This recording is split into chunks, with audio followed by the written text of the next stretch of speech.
Vamos a seguir analizando estas cuestiones en esta programación especial con Rubén Gisbert, si no me equivoco, está ya con nosotros en La Voz Televisión para darnos su punto de vista de este día histórico. ¿Qué tal? Muy buenas, Rubén. Buenos días. Muy buenas, Sergio. Buenos días.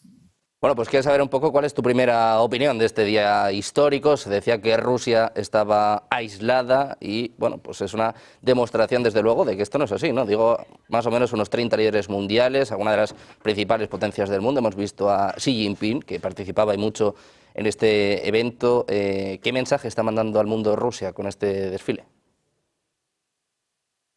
Bueno, el desfile de la victoria siempre ha sido un momento importante de reivindicación de la antigua Unión Soviética, de su posición, de su papel histórico en el mundo desde el siglo XX, en todo el siglo XX hasta hoy, y es un poco lo que también Vladimir Putin ha querido recuperar, pero no con las mismas connotaciones de la Unión Soviética, sino para de alguna manera reforzar el orgullo ruso y la posición rusa como una potencia que de alguna manera se recupera del propio colapso de la Unión Soviética. En este sentido, el escenario en el cual se quiere ahora mismo presentar es un escenario muy diferente al que podíamos ver en los desfiles de la victoria de la época de la Guerra Fría, sino que, digamos, el pretexto, ¿no? La efeméride que hoy, la vicisitud histórica que hoy se quiere poner sobre la mesa para reivindicar el papel, la fuerza política, económica y sobre todo militar rusa, viene en un enclave de transformación y de reconversión en la geopolítica mundial, en un momento en el que vemos claramente cómo la bipolaridad del antiguo orden geopolítico del siglo XX ha terminado totalmente, a pesar de que Estados Unidos ha intentado o intenta rescatar o recuperar, y ahora vivimos en un mundo o en un momento de multipolaridad, donde hay nuevos agentes que no tenían un papel preponderante en 1945, pero que sí lo tienen ahora, ¿no? Y es un momento en el cual efectivamente Rusia lanza un mensaje mundial de decir, bueno, no solamente no estoy solo, sino que además consigo confluir con diferentes países, diferentes sensibilidades, incluso el propio Netanyahu ha ido ya a Moscú, y es un mensaje sobre todo de fuerza y de potencia hacia lo que se ha venido llamando Occidente, que al final no queda más que la Unión Europea, Estados Unidos, que poco a poco incluso va abandonando por su propia situación en la que se ha metido perjudicialmente de esta invocación de la Guerra Fría, de esta intentar generar esta Segunda Guerra Fría, donde los que nos hemos quedado realmente solos y aislados somos los europeos que estamos dentro de la Unión Europea. Pues, mirando a la Unión Europea y a Estados Unidos, Rubén, te quiero preguntar también por uno de los mensajes más destacados del presidente ruso, Vladimir Putin. Mandaba un mensaje bastante claro a Donald Trump. Sabes que el presidente de Estados Unidos lleva hablando y mucho en sus redes sociales en los últimos días de que Estados Unidos, también decía ayer junto a Reino Unido, fueron los ganadores de la Segunda Guerra Mundial, y ha salido al paso Putin y ha dicho, bueno, que Rusia es realmente fue la vencedora de esta Segunda Guerra Mundial y que no va a permitir que sea difamada. ¿Qué te parecen, bueno, estas dudas sobre la historia que está intentando plantear Donald Trump? El mensaje de Putin ha sido contundente. Claro, ten en cuenta que el orgullo de Rusia a través del gran sacrificio que supuso la Segunda Guerra Mundial y su papel es incuestionable, ¿no? El punto de vista al respecto es que la Guerra Fría ha impedido conocer la historia reciente tal y como fue, porque unos por adoración, otros por rechazo en cada uno de los bandos han construido su relato.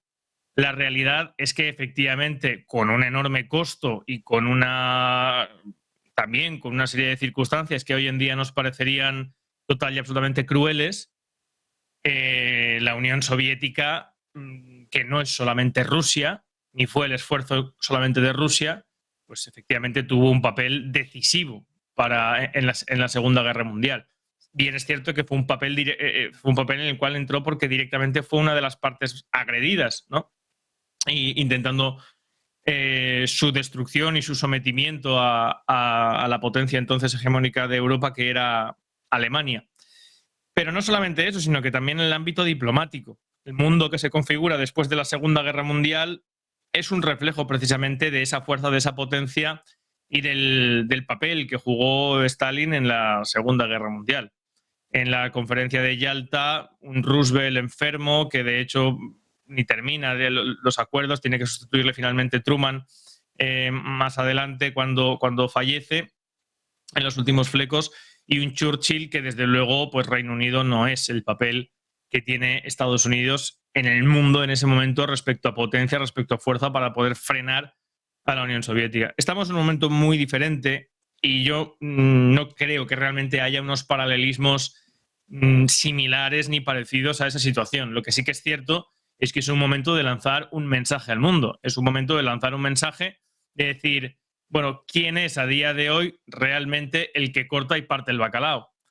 Efectivamente tenemos a Estados Unidos, pero ya no es Estados Unidos y Reino Unido y De Gaulle, no, es Estados Unidos y sus acólitos, es Estados Unidos y la OTAN, es Estados Unidos y los que han decidido durante 80 años hincar la rodilla y de hecho postergar o olvidar sus intereses y alinearse con los intereses de Estados Unidos.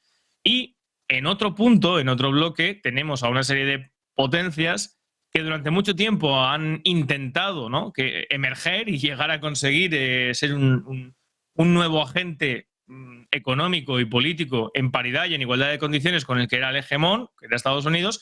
No se les ha permitido o incluso se les ha fastidiado y se ha buscado constantemente la manera de pinchar, desestabilizar, aislar, sancionar, etcétera, etcétera. Y esto, como bien decía Henry Kissinger, al final lo que está propiciando es una unión contra, ya no contra Estados Unidos, sino, bueno, pues vamos a apoyarnos entre nosotros y desde luego ni podemos confiar ni podemos esperar nada de este otro bloque en el que está quedando, repito, un Estados Unidos que dentro de su órbita está buscando nuevamente sus intereses y en este caso, para buscar sus intereses frente a China, pues tiene que exprimir y acabar con la última gota de sangre y última gota de sudor de los que han decidido ser la comparsa, ser el acólito del hegemón, ¿no? Y en este caso somos los países europeos que estamos dentro de la Unión Europea. Yo creo que el mensaje es ese, el mensaje es lo que antes era la reivindicación, lo que antaño era la reivindicación del orgullo de una ideología, hoy es la constatación pública de que diferentes fuerzas históricas y políticas actuales confluyen para construir y dibujar la arquitectura de un nuevo paradigma geopolítico. Un nuevo paradigma que se ha visto sin duda en este evento con una fotografía muy clara con estos cerca de 29 líderes mundiales. Te preguntaba antes si Rusia está o no aislada, ¿no?, que es uno de los mensajes que se lanzan desde los medios occidentales. Estabas hablando antes de Estados Unidos, de el papel que tiene ahora Trump. Te quiero preguntar si el mayor error de Estados Unidos es precisamente lo que hemos visto en el día de hoy, esta unión cada vez más evidente, cada vez más fuerte entre Rusia y China. Ayer decía Putin que su alianza con China no va contra nadie, decía pues que la relación está en máximos históricos, la relación entre China y Rusia. ¿Puede ser el mayor error de Estados Unidos, sobre todo de la administración Biden? Entiendo esta relación, estos lazos entre Rusia y China. Totalmente, pero ya no solamente de la administración Biden, es un viejo paradigma enquistado en Estados Unidos, digamos, tener el objetivo, ¿no?, de vencer y de doblegar a Rusia. Eso ha sido la Guerra Fría y parece que se ha mantenido en el tiempo, incluso cuando cae la Unión Soviética. Rusia está en una situación muy comprometida y se busca ya no solamente que esté vencida, sino ponerle el pie en la nuca y descuartizarla y venderla por piezas, que es un poco lo que se intentó cuando en el año 2000 Vladimir Putin asume la presidencia de la Federación después de la retirada de Yeltsin y pide la entrada en la OTAN, ¿no?, para de alguna manera intentar que la OTAN entienda que es una organización que se ha creado contra la Unión Soviética y no puede ser una organización que siga contra Rusia como seguía contra la Unión Soviética.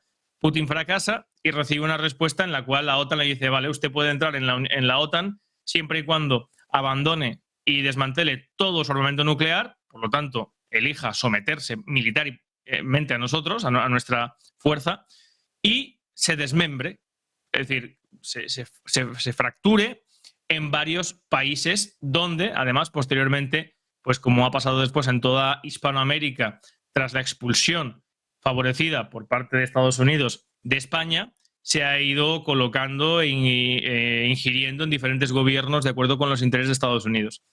Esta ha sido la obsesión constante. Y de hecho lo han dicho públicamente, que es muy injusto que Rusia sea tan grande, es muy injusto que Rusia tenga tantos recursos naturales. De hecho, recordemos que Alaska, Estados Unidos se la compra precisamente a Rusia. Entonces, este paradigma, esta manera de pensar, esta ideología, si se quiere, bueno, esta no es una ideología, pero es una obsesión de Estados Unidos con Rusia, ha estado siempre. Ha estado siempre. Y sigue ahí. ¿Y qué se les ha ocurrido? Bueno, pues en el año 13-14, después del Nord Stream 1 sobre todo y posteriores, Estados Unidos ha empezado a pinchar donde sabe que Rusia va a saltar. Eso es Ucrania. Ucrania, todo el que conoce un poquito la historia europea y la historia de Rusia sabe que Ucrania es Rusia. O sea, Ucrania, el Ducado de Kiev es el que funda el de Moscú, es el germen, los territorios históricos que posteriormente dan pie a la Ruskiev, a la Rusia antigua o vieja, y por lo tanto hay una serie de elementos históricos, culturales, pero sobre todo también a día de hoy comerciales, donde sabe que ahí no hay nada que tocar, ¿no? No se puede tocar nada, y si tocas algo sabes que eso va a saltar. Es lo que se ha intentado para intentar de alguna manera someter, doblegar a Rusia. Se ha intentado, pero se ha intentado por parte de ¿quién? Pues Estados Unidos y sus acólitos. Estados Unidos ha propiciado directamente y a través de los países de la Unión Europea que Rusia tenga en el ámbito económico 28.300 sanciones. Es el país que más sanciones tiene del mundo, aun sumando, o sea, en contrapartida, el resto de países del mundo tienen más sanciones económicas Rusia que todo el resto de países del mundo. Y aún así ha conseguido aumentar su Producto Interior Bruto en un punto, mientras la Unión Europea se va a pique. Pues eso, objetivamente y en datos económicos, yo que estamos en una televisión económica, te dice que esto ha sido un fracaso, ha sido un tiro en el pie. ¿Por qué? Porque ya lo dijo Henry Kissinger, que precisamente pues, no sería muy amigo de Rusia. Esto al final, esta obsesión por intentar vencer, doblegar y acabar con Rusia mediante la fuerza, mediante los subterfugios, mediante las operaciones encubiertas, las revoluciones, etcétera, etcétera, no va a funcionar y va a provocar efectivamente que todas esas potencias emergentes y todas esas grandes potencias que hasta ahora se han visto fuera del gran juego, por ejemplo China cuando pidió el reconocimiento de su papel en el Fondo Monetario Internacional y Estados Unidos dijo que ni de coña, ni hablar, pues efectivamente está propiciando esa unión. Y Donald Trump es lo que se ha dado cuenta desde hace muchísimo tiempo que es un gravísimo error. ¿Por qué tenéis este interés en pinchar a Rusia? ¿Por qué queréis hacer estallar Rusia por los aires? Si es mucho mejor y más inteligente llegar a un acuerdo con ellos. Si es mucho mejor conseguir esos recursos mediante el potencial económico que tiene Estados Unidos. Rusia no tiene la capacidad para explotar todos sus recursos naturales. Ofrécele un trato. Si no se lo ofreces tú, se lo van a ofrecer los chinos. Es que este posicionamiento, que algunos llevan diciendo 3 años, prorruso, tal, no sé qué, es un posicionamiento lógico de una persona que tiene un cerebro funcional y que busca efectivamente construir a través de la economía y a través del comercio posiciones de poder y que no ante todo lo que pone es un paradigma vetusto, anacrónico de un señor en una mecedora en Wyoming que se cree John Wayne, como podría ser Biden, que se piensa que está luchando contra Stalin y contra, no sé, es que es una cosa, primero es una cosa estúpida y segundo es una cosa que a la larga no va a ir en beneficio de Estados Unidos. Y repito, es una cosa que dijo literalmente Henry Kissinger, provocando o intentando que Rusia colapse para intentar recoger los pedazos, lo único que vais a conseguir es que Rusia y China se unan comercialmente, que es lo que le faltaba a Estados Unidos. China, que está cada día más cerca de sobrepasar en el ámbito tecnológico, ya lo ha hecho, pero en el ámbito comercial y económico todavía no. A Estados Unidos, pues damas y caballeros, solo falta que les des los recursos naturales, la energía, el gas, el petróleo, las tierras raras, cuando ya tienen el 90% de las tierras raras que se procesan en el mundo sean en China. Encima dale todos esos recursos. Pues, obviamente que Donald Trump, cuando habla de los imbéciles de Biden y tal, es una connotación electoralista, ¿no? Peyorativa, pero tiene ese componente objetivo en el cual efectivamente han lanzado una alianza que, ojito, no era históricamente favorecida. China y Rusia han tenido sus más y sus menos y siguen teniendo sus más y sus menos respecto a disputas territoriales. Pero claro, esto es más viejo que el sol, ¿no? El enemigo de mi enemigo es mi amigo. Entonces, pues vamos a ver cómo termina todo esto, ¿no? Pero desde luego los esfuerzos de Donald Trump por pacificar la situación en Ucrania van ahí. van en esa dirección. Donald Trump quiere ante todo cerrar el capítulo de Ucrania, sabe que Europa ya está sometida, sabe que Europa va a comprar el gas y el petróleo a través de los royalties de Estados Unidos, y ahora mismo lo que necesita Donald Trump sí o sí, razón por la cual Steve Witkoff ha estado día tras día reuniéndose con Putin en Moscú, son acuerdos comerciales con Rusia. Si Donald Trump quiere estar rueda con rueda en el siglo XXI con China, necesita los recursos que tiene Rusia. Y vamos a ver, pero desde luego ahí hay una serie de fuerzas internas de Estados Unidos, como son el complejo militar industrial, el Pentágono, la OTAN, las élites corporativas, etcétera, etcétera, que no están por la labor que no les interesa, obviamente, económicamente en absoluto eso, porque tal y como dijo Eisenhower, con el complejo militar industrial se había creado una industria de la guerra que no está dispuesta a que el paradigma a perder su posición económica hegemónica en este sentido, y que sea transformada por otro aspecto, digamos, más centrado en el comercio. Pues vamos a ver qué sucede con este conflicto, vamos a ver si Trump consigue o no un acuerdo y sobre todo hasta dónde llegan estas relaciones entre Rusia y China. Rubén, muchísimas gracias por estar con nosotros. Un placer, como siempre. Muchas gracias. Gracias a vosotros. Buen día. Hasta luego.